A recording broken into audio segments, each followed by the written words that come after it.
Seperti saudara ketahui sampai tadi malam itu masih ada kontak senjata, masih ada korban, sampai kemarin ada korban dengan sekelompok kecil orang pelaku kekerasan bersenjata, sehingga pemerintah terus mencermati dari hari ke hari kondisi keamanan di Papua dan Papua Barat, terutama setelah menetapkan kelompok kriminal bersenjata atau KKB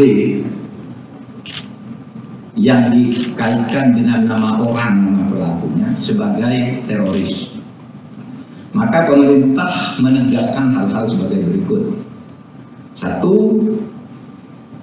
TNI, Polri, dan pemerintah daerah dengan dukungan pusat tentu saja diminta melakukan tindakan cepat, tegas, dan terukur yang sejauh ini sebenarnya sudah dilaksanakan dengan cukup baik dan aparat di lapangan oleh Polri, TNI, dan pemerintah dan BIN serta aparat terkait seperti BNPT. Aparat keamanan akan terus mengejar dan melumpuhkan para pelaku teror untuk melindungi masyarakat agar merasa aman dari tindakan teror yang dilakukan oleh kelompok kecil orang, tetapi mengganggu karena selama ini kita lebih mendahulukan ke pendekatan-pendekatan. Tapi udah puluhan tahun ini pendekatan yang kecil-kecil ini nggak sadar-sadar juga. Padahal yang besar itu, yang saya katakan lebih dari 90% itu sudah hidup damai, tidak ada masalah dengan Republik ini. Yang kedua, pengejaran terhadap segelintir orang disebut KKB sebagai pelaku teror itu dilakukan secara hati-hati dan fokus sehingga tidak menimbulkan korban dari warga sipil.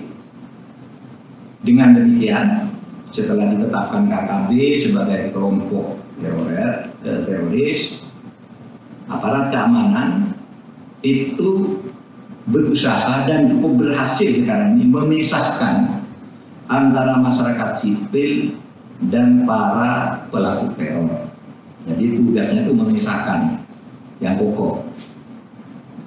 Yang dipergunakan untuk mereka bukan kesenangan tapi Undang-Undang Nomor 5 Tahun 2018, sehingga di situ dianggap sebagai tindak pidana terorisme, bukan terorisme tapi tindak pidana terorisme. Artinya apa? Itu penegakan hukum yang nanti di dalam pelaksanaannya, pelaksanaan di depan polisi ada penebalan dari TNI berdasar kesepakatan, lalu pembangunan pada umumnya yang besar itu dilakukan oleh pemerintah. Sejak ditetapkannya oleh pemerintah sebagai kelompok teroris pada 29 April yang lalu, memang sampai hari ini sudah terjadi beberapa kontak senjata. Misalnya tanggal 27 April terjadi kontak senjata di Ilaga, di mana satu prajurit Brimob gugur, 2 lainnya luka-luka, tetapi ada 5 teroris tewas. 13 Mei tahun 2021 terjadi lagi kontak senjata di Ilaga, Kabupaten Puncak, 1 anggota teroris tewas. 16 Mei terjadi kontak senjata di Ilaga, Kabupaten Puncak, 2 anggota teroris tewas, 1 orang melarikan diri dalam keadaan luka. Tapi kemarin tanggal 18 Mei terjadi penyerangan terhadap 2 prajurit TNI yang sedang melaksanakan pengamanan rawan di distrik Dikai, Kabupaten Yakumo, yang mengakibatkan 2 prajurit TNI gugur. Dan masih tanggal 18 kemarin kontak senjata di distrik Serambakon, Kabupaten Pegunungan Bintang, yang mengakibatkan 4 prajurit luka. Jadi sudah ada peningkatan keberhasilan karena kita sekarang akan lebih tegas khusus terhadap kelompok itu, bukan terhadap rakyat Papua, bukan terhadap Papua, karena Papua itu etnis, budaya, dan tempat.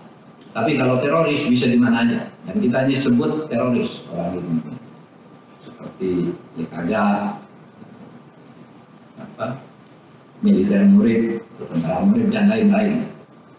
Nah, peristiwa penyerangan terhadap 2 prajurit TNI yang baru berlangsung kemarin menunjukkan bahwa kelompok teroris masih terus melakukan aksi kekerasan sebagaimana sebelumnya dilakukan terhadap warga sipil serta merusak fasilitas publik. Ini tindakan teroris. Warga sipil masalahnya merusak fasilitas publik dan objek vital.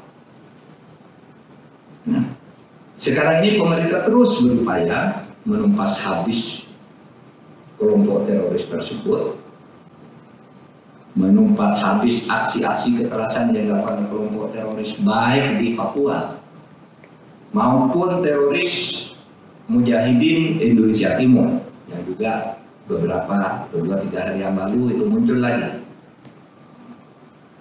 Ini menunjukkan bahwa kelompok tersebut sudah mulai semakin terdesak oleh operasi pengejaran kita, dan sekali lagi ini pengejaran untuk menyelamatkan rakyat karena mereka ini nyata-nyata melakukan itu.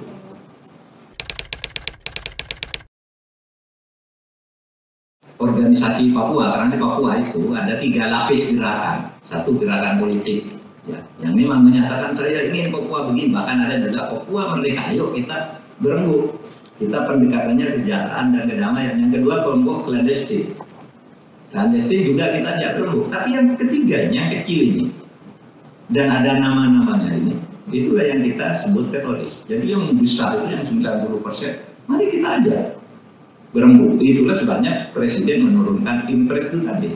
Tapi kalau melakukan tindakan pengacauan gitu, meresahkan masyarakat, merusak objek-objek vital, nyembelih orang di tengah jalan, dokter dibakar, pegawai KPU disembelih di tengah jalan. Nah, yang begitu-gitu, apalagi bandara diganggu, pesawat dibakar, rumah orang dibakar, sekolah dibakar. Nah, itu yang teroris, memenuhi unsur Undang-Undang Nomor 5 Tahun 18. Gitu.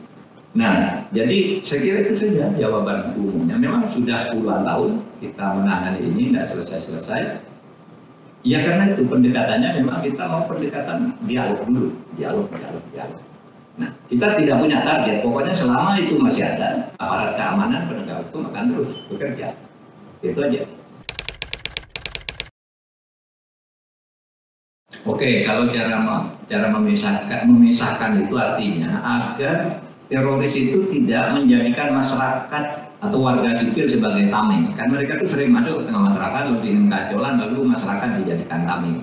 Nah, sekarang itu sudah diidentifikasi, ada tempat antara 4 atau 5 tempat tertentu yang sebagiannya sudah mulai dikuasai gitu. Dan itu juga pun disisir secara hati-hati, jangan-jangan di tempat itu ada warga sipil juga kan. Jadi kita identifikasi orangnya. Sudah diskusi kemarin dengan Sesmen, dengan JPT1, teknis menembaknya pun sudah diatur. Harus ini dulu, ada kepastian sekian %, tembakan tidak hanya satu orang lain, baru dilakukan. Nah, seperti itu, sehingga tidak warga sipil ya yang kena. Nah, jadi cara memisahkannya seperti itu. Kita identifikasi orangnya, lihat tempatnya, markasnya kan sudah ada 2 atau 3 yang sekarang sudah dikuasai oleh aparat kita.